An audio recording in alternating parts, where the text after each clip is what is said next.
সুপ্রিয় সুধী, আমন্ত্রণ আজ বেলায়।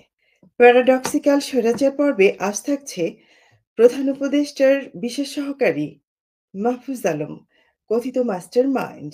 তার যে আইডিওলজি এবং তাদেরকে বিশ্লেষণ করা আমাদের ভীষণ জরুরি। কেননা তারা যে দায় এবং দরদের সম্পর্ক তৈরি করতে চান, তারা কি প্রকৃত অর্থেই সমাজে এই দায় এবং দরদের সম্পর্ক তৈরি করবার মতো সক্ষমতা রাখেন? ইতিমধ্যে তাদের যে কর্মকাণ্ড এবং তাদের কথাবার্তায় সেটি কি প্রমাণ করে? তাদের এই প্রস্তাবনাটি তারা পোস্ট আইডিওলজিক্যাল যুগে চলে এসেছে। তারা সমস্ত মতবাদকে রিজেক্ট করছেন এবং তাদের নিজস্ব বন্দোবস্ত চাপিয়ে দেবার একটা কৌশল করছেন। সেটি নিয়ে কথা বলতে হলে দীর্ঘ আলোচনা দরকার এবং তার আগে সবিস্তারে কিছু কথা বলা ভীষণ জরুরি। প্রধান উপদেষ্টার কোলাবরেটর ও মাস্টারমাইন্ড মাহফুজ আলম, বর্তমান দপ্তরবিহীন উপদেষ্টা, ১০-১৫ দিন পরপর একটি করে হুঙ্কার ছাড়েন ফেসবুকে। কদিন আগে বললেন, মুজিববাদ যারা করবে কিংবা সমর্থন করবে তাদের দেখে নেয়া হবে। তিনি শেখ হাসিনার পাশাপাশি শেখ মুজিবকেও ফ্যাসিস্ট হিসেবে উল্লেখ করে বেশ একটা ধমক মেরে দিলেন। এই বলে যে সবাইকে সাইজ করা হবে। কদিন পরেই আরেকটি ধমক। এই ধমকটা কাকে দিলেন সেটি প্রচ্ছন্ন রেখে তিনি লিখেছেন, তাদেরকে চাপাচাপি, ধাক্কাধাক্কি করা যাবে না। কারণ তারা নাকি অলরেডি শহীদ। তাই তাদের ব্যাপারে সাবধান থাকতে বলা হয়েছে। পালনবাদ পালনবাদ মানে হচ্ছে একজন রব, উনি আমাদের প্রতিপালক, উনি আমাদেরকে পালন করতেছেন। আমাদের দায়িত্ব হচ্ছে রবের খলিফা হিসাবে আমাদেরকেও পালন করা। বলতে এই যে পালন কিন্তু অধিকার না, বরং দায়িত্ব। গতকাল পালং বাবা কি লিখেছেন তার মাথামুন্ডু কিছুই বোঝা গেল না। তবে এটুকু বোঝা গেল তিনি সাবধান করে দিচ্ছেন বারবার রাজনীতিবিদদের। মির্জা ফখরুল ইসলাম আলমগীর, আপনি কিন্তু সাবধান হয়ে যাবেন। আপনি কিন্তু এত ঘন, ঘন নির্বাচন দেওয়ার কথা বলতে পারবেন না। আপনাকে কিন্তু মাথায় রাখতে হবে কথাটি। বারবার তাকে নির্বাচন, নির্বাচন করে বিরক্ত করা যাবে না। তারা এসেছেন আজীবনের জন্য। আপনারা হয়তো সেটি অনুধাবন করতে পারেননি। বুঝবেন। দিন গড়াবে, বাদবাকি সব বিষয় পরিষ্কার হবে। অন্তর্বর্তীকালীন সরকারের প্রধান উপদেষ্টা ডক্টর মোহাম্মদ ইউনূসের বিশেষ এই সহকারী মাহফুজ আলমকে পড়তে, বুঝতে কিংবা লিখতে চান? অথবা জানতে চান মাহফুজ আলমের দায় এবং দরদের সমাজ প্রতিষ্ঠার আইডিওলজি কিংবা রাষ্ট্রীয় বন্দোবস্ত? অথবা ইনক্লুসিভ পালংবাদ? এই মাহফুজ আলম যে প্রকৃত মাস্টারমাইন্ড নন, সেটি তার তবলার বোল শুনলেই বোঝা যায়। সত্য হচ্ছে মাহফুজ একটি খেলনা পুতুল, যেটি নিয়ে খেলা একজন ভণ্ড, ধর্ম নিয়ে ব্যবসা ফাঁদা সুর তরুণ, যার চোখের দিকে তাকালে কবিতা নয়, গান নয়, প্রকৃতি নয়, ভালোবাসা নয়, শুধুমাত্র বিকৃতি চোখে পড়ে। বোঝা যায় তিনি ব্রেইন ওয়াশড এবং এখন নতুনদের সেই একই প্রক্রিয়ায় নিজের পথে আনতে তিনি তাদেরও ব্রেইন ওয়াশ করে যাচ্ছেন। তিনি একজন এজেন্ট, যার তরুণ বয়সকে কাজে লাগানো হয়েছে দুপাতা লেখাপড়ার অভ্যেস করে তাকে তৈরি করা হয়েছে চমক দেখানোর জন্য। কিন্তু এই তরুণটির ভিতরে যে কোনো কারিশমা নেই, মুগ্ধ হয়ে যাবার মতো কোনো আকর্ষণও নেই, বরং আছে এক ধরনের ভীতি। এক ধরনের ভীতি তৈরি হয় তার দাঁত চেপে ঠোঁট টেনে ধরা হাসি দেখলে। ঠিক যেরকম নাহিদ ইসলাম, আসিফ মাহমুদ আর সার্জিসের ভিতর এক ধরনের ঠান্ডা মাথার খুনির অবয়ব আছে। তাদের তারুণ্যকে আমি ঠিক ডিফাইন করতে পারি না। কারণ এদের মধ্যে কোনো স্পষ্টতা নেই। সততার সৌন্দর্য নেই, নেই সভ্যতা, নেই ভব্যতার লেশমাত্র। যে তরুণ নিজের জন্মভূমির ইতিহাসকে বিকৃত করে, যে তারুণ্য নিজের দেশের সংস্কৃতি, কৃষ্টি এবং ঐতিহ্যকে ধ্বংস করতে মদদ দেয়, যে তারুণ্য অন্যকে অসম্মানিত করে, যে তারুণ্য বিপ্লবের নামে ভণ্ডামি করে ক্ষমতা দখল করে, যে তারুণ্য আপাদমস্তক টক্সিক মাস্কুলিনিটির চর্চা করে, যে তারুণ্য দেশের সাধারণ মানুষকে দূরে রেখে নিজের স্বার্থ চর্চায় ব্যস্ত, সেই তারুণ্য আমাদের বুকে আশা জাগায় না, উল্টো ভীতি তৈরি করে, আতঙ্কিত করে। ঠিক যেরকম হাসনাত নামের ছেলেটি তার চিৎকার করে কথা বলা, অন্যকে অসম্মান করে বক্তব্য রাখার ভেতরে এক ধরনের অসুস্থ, বিকৃত মানসিকতা আছে।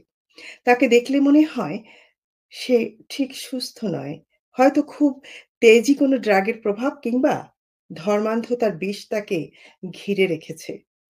এমনভাবে ঘিরে রেখেছে যার ফলস্বরূপ সে স্বাভাবিক তরুণের মতো আচরণ করতে পারে না। ঠিক যেরকম হলি আর্টিজানে আমরা দেখেছিলাম কিছু ধর্মান্ধ, রাগী, হিংস্র, বিকৃত তরুণকে, যারা ঝাঁপিয়ে পড়েছিল সাধারণ মানুষের উপর, গর্ভবতী নারীর উপর এবং ধারালো অস্ত্র দিয়ে জবাই করেছিল জলজ্যান্ত মানুষকে।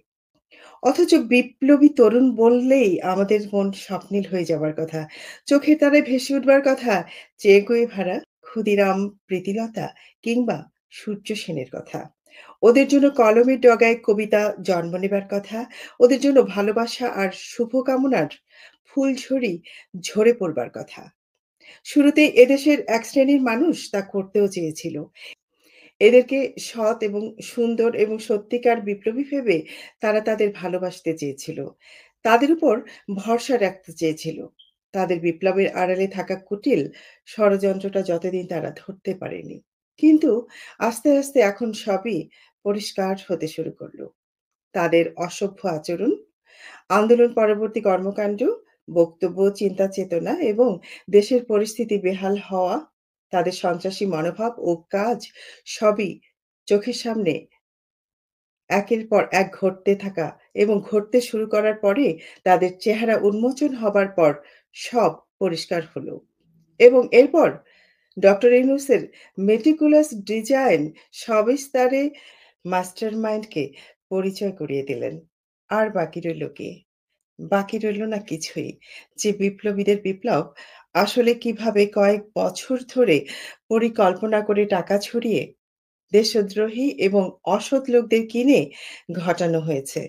যে বিপ্লবের মূল উদ্দেশ্য ক্ষমতা দখল, মৌলবাদের উত্থান, চরমপন্থীদের দেশ দখলে নেবার পর দেশে মার্কিন আধিপত্য বিস্তারের পথ পরিষ্কার করে দেয়া। বিষয়গুলো এখন জলের মতো পরিষ্কার। আর রাগঢাক নেই। এমনকি হাসনাত সার্জিস মাহফুজ তো বটেই, তাদের ওস্তাদ ডক্টর ইউনূসও এখন আর রাগঢাক করেন না। বাংলাদেশের পাপেট রেজিমের সরকার আমেরিকার রঙিন বিপ্লবের ফলে ক্ষমতায় এলে সেটার মাস্টারমাইন্ড দেশের একজন ছাড়া সেটার মূল পরিকল্পনায় আছেন সিআইএ, পাকিস্তানের আইএসআই এর এজেন্ট এবং সামরিক কর্মকর্তারা। এতদিন পরে শেখ মুজিবের ছবি সরানোর ঘটনার ব্যাখ্যা একটাই হতে পারে। সেটা হলো সারা পাকিস্তান শেখ মুজিবের ভয়ে কাঁপছে। ইমরান খান শেখ মুজিবের ছবি আর বক্তৃতা ব্যবহার করে পাক জেনারেলদের মনে ভয় ধরিয়ে দিয়েছে পাকিস্তান আবার কয়েক টুকরো হবার আশঙ্কায়। তার ছবি শাগরেদদের শপথ অনুষ্ঠানে দেখে ক্ষিপ্ত ইসলামাবাদ। জরুরি ফোনে হাড় কাঁপানো ধমক। আর তারপরেই যা করা হয়েছে সেটা আইন এবং বাংলাদেশের সংবিধান বিরোধী কাজ। জাতীয় পার্টির অফিসে আগুন দিল। বিএনপিকে বারবার থ্রেট দিচ্ছে। বাম দলগুলো বড় চাপে। মানে দেশে যে কয়টি রাজনৈতিক দল আছে এদের সবাইকেই তারা আসলে নির্মূল করবে। শুরুতে অন্যান্য দলগুলো ভাবছিল শুধু বুঝি আওয়ামী লীগই বুঝি খতম হবে। ফলে রাজনীতির মাঠ থেকে তাদের সবচেয়ে বড় প্রতিদ্বন্দ্বী সরে যাবে ভেবে তারা খুব বগল বাজাচ্ছিল। কিন্তু সামান্যতম রাজনৈতিক প্রজ্ঞা থাকলে তারা বুঝতে পারত শুধু আওয়ামী লীগ নিধনই এদের উদ্দেশ্য নয়। এদের উদ্দেশ্য আরো গভীর, আরো ভয়ংকর। মির্জা ফখরুল ইসলাম আলমগীর প্রজ্ঞাবান মানুষ। তিনি প্রজ্ঞাবান মানুষ বলেই প্রথম থেকেই রাজনৈতিক দলের উপর দমন-পীড়নের বিরোধিতা করেছিলেন। আওয়ামী লীগ নিষিদ্ধের বিরুদ্ধেও কথা বলেছিলেন। জাতীয় পার্টি আন্দোলনের সময় এই সমন্বয়কদের সাথে তাল দিয়ে নেচেছে। আজ ওরাই সপাটে চড় কষিয়েছে জাতীয় পার্টির গালে। এখন বাম দলগুলো গাল পেতে বসে আছে। বসে আছে বিএনপিও। এই সেদিন পঞ্চগড়ের তেঁতুলিয়ায় কমিউনিস্ট পার্টির পথসভায় দলের কেন্দ্রীয় কমিটির সাধারণ সম্পাদক রহিন হোসেন প্রিন্সের হাত থেকে মাইক্রোফোন এবং ব্যানার কেড়ে নিয়েছে ছাত্র সমন্বয়করা। অথচ ছাত্র ইউনিয়ন জুলাই আন্দোলনে সমন্বয়কারীদের বড় ভূমিকায় ছিল। বিএনপির সামনে এখন কঠিন সময়। সিদ্ধান্ত নিতে হবে, গাল পেতে চড় খাবে নাকি সঠিক সময়ে সঠিক পদক্ষেপ নিয়ে ঘুরে দাঁড়াবে। আওয়ামী লীগকে শত্রু ভেবে শত্রুকে বন্ধু ভেবে নিজের অবস্থান আরো দুর্বল করবে কিনা, নাকি বিএনপি তার বহুদলীয় গণতান্ত্রিক চর্চায় এগিয়ে থাকবে, তাদের দলে থাকা মুক্তিযোদ্ধা নেতাদের সম্মান রাখবে। বিএনপি এবং আওয়ামী লীগ সারা জীবন একে অন্যের বিরোধিতা করে এসেছে। কিন্তু সাধারণ জনগণ তাদের সবসময়ই চেয়েছে তারা সুস্থ, সভ্য রাজনীতি করুক। ভদ্রতা এবং সৌহার্দ্যতা বজায় রেখে সমালোচনা এবং আলোচনা দুই করুক। কিন্তু আজীবন জনগণ সেটা থেকে বঞ্চিত হয়েছে। আজকের দেশে চরম ক্লান্তিকাল। ১৯৭১ এর পর এই প্রথম মহা সংকটকাল উপস্থিত। বিএনপি, জাতীয় পার্টি, বাম রাজনীতি দল সহ সব মুক্তিযুদ্ধের চেতনায় বিশ্বাসী সমস্ত দলগুলোকে আজ এক হতে হবে। তাদের বুঝতে হবে তাদের সবার শত্রু এখন এই একটি, এই ডক্টর ইউনূস এবং তার কিশোর গ্যাং। ২-৪ দিন আগে মাহফুজ আলমের একটি ফেসবুক পোস্টে গুরুত্বপূর্ণ একটি বার্তা উঠে এসেছে, যা আমাদের জাতীয় পরিচয় এবং মুক্তিযুদ্ধের চেতনার সঙ্গে সরাসরি জড়িত। পোস্টের একাংশ এমন ইঙ্গিত দেওয়া হয়েছে, একজন মুক্তিযোদ্ধা যতই সাহসিকতার সাথে মুক্তিযুদ্ধে অবদান রাখুক না কেন, তা তিনি যদি কোনো অন্যায় করে থাকেন, সেই কাজের জন্য তাকেও বিচারের মুখোমুখি হতে হবে। এটি বোঝায় যে মুক্তিযোদ্ধাদের এখন সন্দেহের চোখে দেখা হবে এবং তাদের নানা কর্মকাণ্ড পরীক্ষার আওতায় আনা হবে। তবে কেন বিশেষ করে শুধুমাত্র মুক্তিযোদ্ধাদেরই লক্ষ্যবস্তুতে পরিণত করা হচ্ছে? এই ন্যারেটিভ সময়ের সঙ্গে সঙ্গে পরিবর্তিত হচ্ছে। আপনারা লক্ষ্য করুন, ১ম এ আওয়ামী লীগের সমালোচনা করে শেখ হাসিনাকে ভালো বলা হয়েছিল। পরে শেখ হাসিনাকেও প্রশ্নবিদ্ধ করে বঙ্গবন্ধুকে প্রশংসা করা হলো। এরপর একে একে ৪ জাতীয় নেতার উপর সন্দেহ প্রকাশ করা হলো। এখন মুক্তিযোদ্ধাদের চরিত্র নিয়েও প্রশ্ন তোলা হচ্ছে। স্পষ্টত এর পিছনে একটি সুগভীর ষড়যন্ত্র রয়েছে, যার মাধ্যমে আমাদের ইতিহাসকে বিকৃত করার চেষ্টা চলছে। তারা ইতিহাসকে নিজের মতো করে উপস্থাপন করে দাবি করছে ভারত পাকিস্তানকে দ্বিখণ্ডিত করেছে, পশ্চিম পাকিস্তানের সেনাবাহিনী কোনো গণহত্যা চালায়নি, মুক্তিযোদ্ধারা ভারতের চর ছিল আর জামাতে ইসলামী নাকি দেশপ্রেমিক।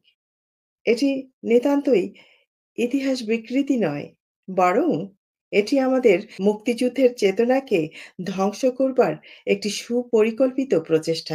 বর্তমান প্রেক্ষাপটে বলা হচ্ছে ১৯৭১ পরবর্তী কর্মকাণ্ডের জন্য মুক্তিযোদ্ধাদের বিচার হতে পারে। অথচ ৭১ এর সময় যারা ভয়াবহ মানবতাবিরোধী অপরাধে জড়িত ছিল, তাদের নিয়ে এই বৈষম্য বিরোধীরা কোনো কথা বলছে না। কেন এই বৈষম্য? কেন তাদেরকে বিচারের আওতায় আনা হচ্ছে না? যাদের কারণে আমাদের স্বাধীনতা সংগ্রামে এত রক্ত ঝরেছিল। কেন শুধু মুক্তিযোদ্ধাদেরই শুধু বিচারের প্রশ্ন তোলা হচ্ছে? অথচ জামাতে ইসলামের অপকর্ম নিয়ে নীরবতা পালন করা হচ্ছে। আমরা ইতিহাস বিকৃত করে জাতির পিতার অবদানকে প্রশ্নবিদ্ধ করবার এই প্রচেষ্টার তীব্র নিন্দা জানাই। মুক্তিযুদ্ধের চেতনাকে অবমাননা করে যারা বিভ্রান্তি সৃষ্টি করবার অপচেষ্টা চালাচ্ছে, তাদের প্রচেষ্টা জাতীয় স্বাধীনতার জন্য সরাসরি হুমকি স্বরূপ। মুক্তিযুদ্ধের মাধ্যমে অর্জিত স্বাধীনতাকে যারা ক্ষতিগ্রস্ত করতে চায়, তাদের প্রতিহত করা আমাদের জাতীয় দায়িত্ব। আমরা বিশ্বাস করি আমাদের জাতি এমন এক সংগ্রামের ফল, যা গৌরবময় ইতিহাস সৃষ্টি করেছে। যারা এই ইতিহাসকে বিকৃত করতে চায়, তাদের বিরুদ্ধে আমাদের দৃঢ় অবস্থান সংহত করা উচিত। জাতির পিতার নেতৃত্বে যে সংগ্রাম আমাদের স্বাধীনতা এনে দিয়েছে, সেই গৌরবময় ইতিহাস চিরকাল অম্লান থাকবে। বাংলাদেশের রাজনৈতিক দলগুলোকে এখন নিজেদের ভিতরের বিতণ্ডা ভুলতে হবে। স্বার্থ চিন্তা, কামড়াকামড়ি প্রবণতা দূরে সরিয়ে রাখতে হবে। এখন যুদ্ধের সময়। কোনো দিকে আর তাকাবার উপায় নেই। নিজেদের অস্তিত্ব টিকিয়ে রাখতে হলে মৌলবাদী চরমপন্থী জঙ্গিদের হাত থেকে দেশমাতাকে উদ্ধার করতে হবে। আজ সবার এগিয়ে আসা ছাড়া আর কোনো পথ নেই।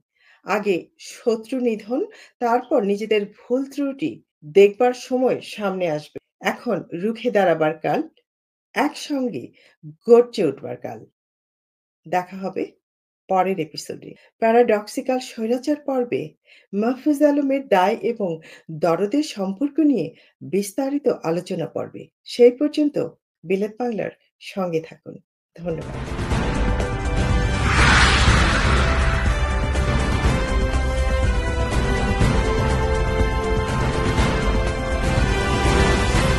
আপনারা দেখছেন বিলেত বাংলা।